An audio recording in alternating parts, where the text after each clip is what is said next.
Oh,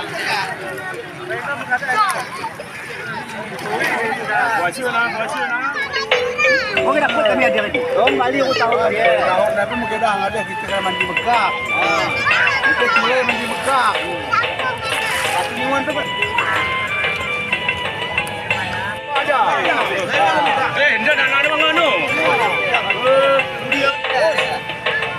Kecil na. Bulan Ramadan na.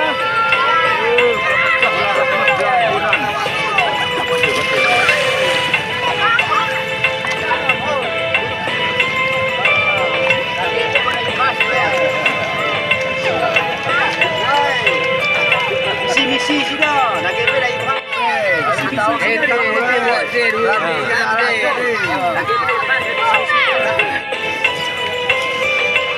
Yang tahu yang cuma.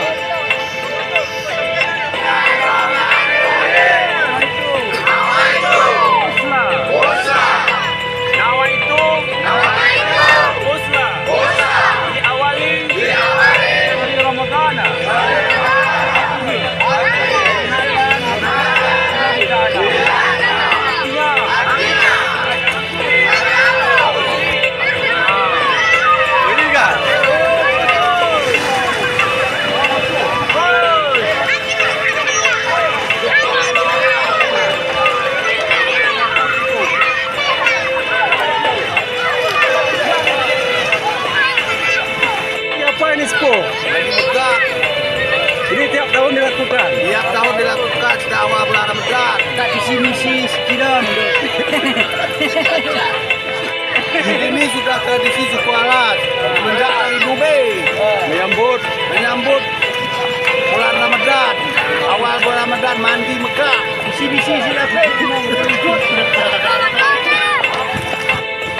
Baik, itulah tadi tradisi kearifan lokal suku Alas dalam rangka menyambut bulan suci Ramadan. Itu dilakukan setiap tahunnya. Setiap bulan Ramadan tiba, masyarakat suku Alas dari Kabupaten Tenggara melakukan mandi megang. Pada saat ini lokasi mandi megang